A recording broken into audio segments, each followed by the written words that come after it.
Good evening to everybody. और आज जो है सो होने वाला तहलका, क्योंकि आज जो है सो हम एक आसानी मेथड से आपको सिखाने वाले हैं मान याद करना, जो कि ज़िंदगी भर भोर नहीं पड़ेगा, क्योंकि ये बच्चे रट रट कर याद करते हैं। आज के बाद आपको रटने की बिल्कुल ज़रूरत नहीं होने वाली है। तो चलिए देखते हैं। सबसे पहले यहाँ पर 0 डिग्री है तो 0 से शुरू करते हैं। 0 कोई दिक्कत, 0 के बाद 1 आता है, 1 के बाद 2, 2 के बाद 3 और 3 के बाद 4, कोई दिक्कत नहीं।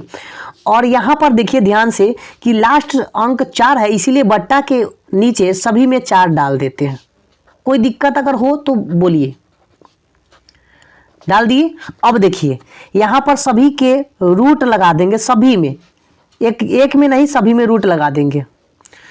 जिन बाबू को ये समझ में आ गया वो कभी जिंदगी में बोर नहीं पड़ेंगे, ये ध्यान रख लीजिएगा, यही चीज इंपॉर्टेंट है। देखिए 0 1 2 3 4 और बट्टा में सभी के नीचे 4 दिए और सभी में रूट डाले, यही चीज इंपॉर्टेंट है, बहुत इंपॉर्टेंट है। किसको ये बात, जिसको भेजा में अट गया वो कभी जिंदगी में बोर नहीं पड़ेगा। आप एक बात जानते हैं कि नहीं, 0 यहां ध्यान दीजिएगा, 0 और बट्टा 4 का वर्गमूल आप पता है कि 4 का वर्गमूल 2 होता है, 0 का 2, तो 0/2 कभी भी 0/2 रहेगा तो उसका जो भाग होगा वह हमेशा 0 ही उसका आंसर होगा, ये ध्यान रखिएगा हमेशा। और इसका अपोजिट अगर हो जाता है, जैसे वही रहता कि 2/0, तो इसका मान जो है इन्फिनिटिव होता है, जिसको हम लोग कहते हैं अपरिभाषित। तो ये दोनों बातों को ख्याल रखने का प्रयास कीजिएगा, ठीक है। जब बट्टा में संख्या हो तो उसका मान हमेशा 0 होगा, और जब बट्टा में 0 हो तो उसका मान हमेशा इन्फिनिटिव होगा, अपरिभाषित होगा। चलिए तो अभी आप देखें कि 0 का जो होता है वह वर्गमूल 0 और 4 का 2, तो यहाँ पर हो गया 0/2, तो इसका मान हो जाएगा 0, तो साइन 0 का मान आपका हो जाता है 0, कोई दिक्कत। आगे देखिए 1 का वर्गमूल होता है 1 का वर्गमूल 1 और 4 का वर्गमूल जो होता है वह 2 होता है, कोई दिक्कत। अब यहाँ ध्यान दीजिए, यहाँ कट जाएगा, 1 से कट जाएगा, 2 से कट जाएगा, 1 मरतबा में 2 दूना 4 कट जाएगा, तो 1 का वर्गमूल होता है 1। लेकिन आप बताइए कि क्या कभी √2 का वर्गमूल देखे हैं? नहीं ना देखे हैं। देखिए वर्गमूल जो होता है वह होता है 1 का, 4 का, 9 का, 16 का, 25 का, ये सब 36 का, आगे भी होता है ऐसे, ये सब संख्या का वर्गमूल होता है। बाकी 2 का पूछेगा, 3 का, 4 का, ये सब चीज का वर्गमूल नहीं होता है। तो √2 का वर्गमूल नहीं होगा तो √2 ये रह जाएगा, कोई दिक्कत नहीं। अब देखिए अभी तुरंत बताएं कि √3 का वर्गमूल नहीं होता है, तो √3 का वर्गमूल नहीं होता तो √3 रहेगा।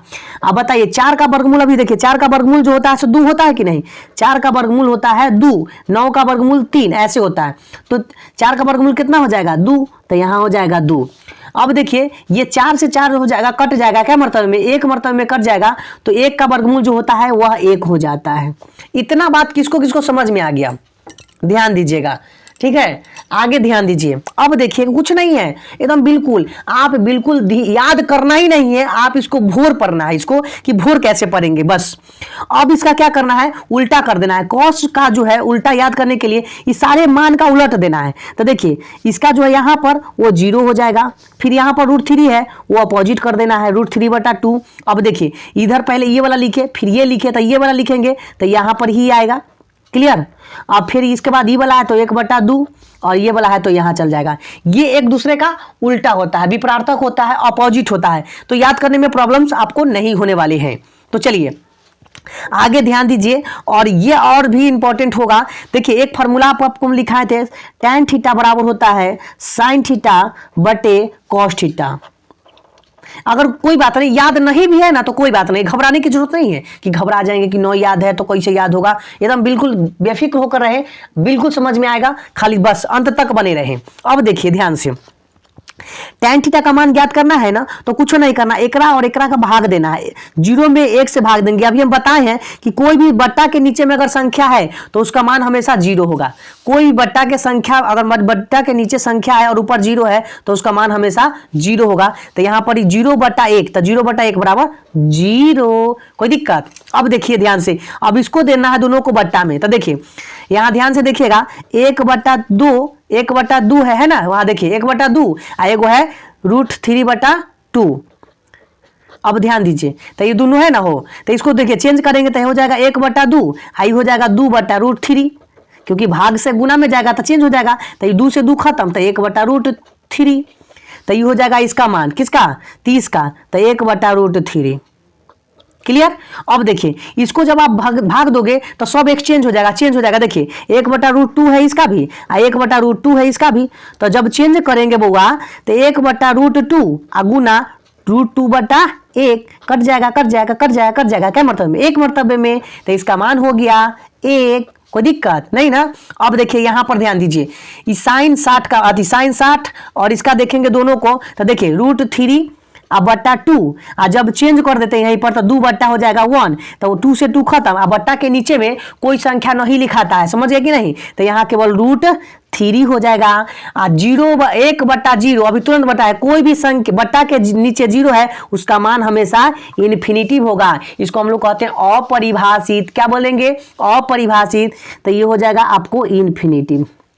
कोई दिक्कत इतना तक हुआ तो बताइएगा बाबू, कोई दिक्कत नहीं ना हो गया, झूठ नहीं बोलेगा और ईमानदारी से बताइएगा। अब देखिए आगे का, अब tan हम आपको बताए थे कि tan का उल्टा होता है cot, tan का उल्टा cot, तो देखिए 0 कोई भी संख्या के बट्टा में कुछ नहीं रहता था 1, तो 1 के अब मान लीजिए 0/1 तो ऊपर उलट देंगे तो 0/1 था, उलट देंगे तो हो जाएगा 1/0, अब बट्टा में अगर 0 है तो उसका मान कितना हो जाता है इन्फिनिटिव, इन्फिनिटिव, तो ये हो जाएगा आपको इन्फिनिटिव। इसको उलटेंगे तो √3 ऊपर चल जाएगा, 1 नीचे आ जाएगा, तो केवल √3 लिखेंगे क्योंकि बट्टा में नीचे 1 नहीं लिखते हैं। अब 1 का उल्टा भी करेंगे, जैसे 1 है, मान लीजिए बट्टा में कुछ नहीं था 1, 1 का उल्टा 1 तो 1 के ना रह जाएगा हो, 1 का उल्टा करेंगे 1 तो क्या रह जाएगा 1 के ना, तो ये उलटेंगे चाहे सुलटेंगे तो 1 के रहेगा, तो इसका मान आपका हो जाएगा 1। अब देखिए बट्टा में कुछ नहीं है तो 1 है, तो इसको उलट देंगे तो ऊपर 1 और नीचे √3। कोई दिक्कत, आपको पता होना चाहिए कि इन्फिनिटिव का उल्टा होता है 0 और 0 का उल्टा इन्फिनिटिव, तो ये हो जाएगा आपको 0। कोई दिक्कत नहीं ना, चलिए बहुत अच्छी बात है, वेरी गुड, इसी तरह से समझिए। अब आपको बताना है कि cos का उल्टा क्या होता है सेक, cos का उल्टा क्या होता है सेक, तो इसको उलट दो, उलट दो, उलट दो, तो 1 का उल्टा करेंगे, 1 का उल्टा करेंगे तो 1 का उल्टा करेंगे तो 1 के रह जाएगा, क्या हो जाएगा 1। अब देखिएगा, अब नहीं समझ में आया तो वेरी गुड, बहुत अच्छा। अब देखिए इसको उल्टेंगे तो ऊपर चल जाएगा 2 और नीचे आ जाएगा √3, इसको उल्टेंगे तो √2 हो जाएगा क्योंकि बट्टा के एक नीचे नहीं लिखते हैं। आगे देखिए इसको उल्टेंगे तो ये हो जाएगा केवल 2, आपको बताए थे कि 0 का उल्टा इन्फिनिटिव है, इन्फिनिटिव का उल्टा 0, तो ये हो जाएगा यहाँ 0 है ना तो इन्फिनिटिव। कोई दिक्कत। अब चलो, अब देखिएगा साइन का उल्टा हो जाता है कोसेक, साइन का उल्टा कॉसेक, साइन का उल्टा कॉसेक, तो कॉसेक हो गया। अब देखिए इसको उल्टेंगे तो यहाँ पर 0/1 है तो 1 यहाँ ऊपर चल जाएगा 1 और नीचे आएगा 0, तो 1/0, 1 तो ऊपर 1 चल जाएगा नीचे 0 आ जाएगा, तो 1/0 का मान हो जाएगा इन्फिनिटिव। देखिए ऊपर में समझाया ना 1/0, तो यहाँ पर ऊपर चल जाएगा 1 और नीचे आ जाएगा 0, तो 1/0 तो इन्फिनिटिव हो जाएगा ना मान, तो हाँ तो इसका हो जाएगा इन्फिनिटिव। अब देखिए इसको पलटेंगे तो केवल 2 हो जाएगा, इसको पलटेंगे तो √2 हो जाएगा क्योंकि 1 तो लिखाएगा नहीं नीचे, इसको पलटेंगे तो हो जाएगा 2/√3, 2/√3, 1 को उल्टेंगे, 1 को उल्टेंगे तो 1 को उलटने से क्या फायदा है, 1 को उलटिए चाहे सुलटिए 1 ही ना रहेगा हो। कोई दिक्कत बताइए।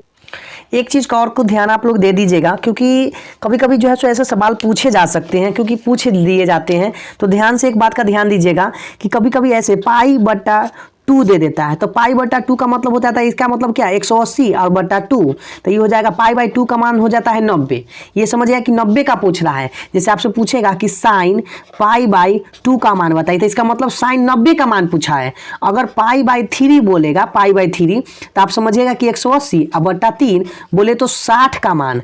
अगर कभी बोल दिया कि π/4 का मान, तो ये समझ लीजिए कटेगा, तो ये आपको हो जाएगा मान लीजिए 180/4, ये कटेगा तो हो जाएगा आपको 45। ये समझना है आपको, 45 का मान पूछ रहा है। और ये समझ में आया कि नहीं, क्योंकि ये पाई वाला भी मान कभी कभी जो है सो पूछ दिया जाता है। अगर आपको यह बात समझ में आया तो प्लीज़ सब्सक्राइब जरूर करें, बेल आइकन जरूर दबाएं। मिलते हैं नेक्स्ट वीडियो में, तब तक के लिए धन्यवाद। आपका दिन शुभ हो।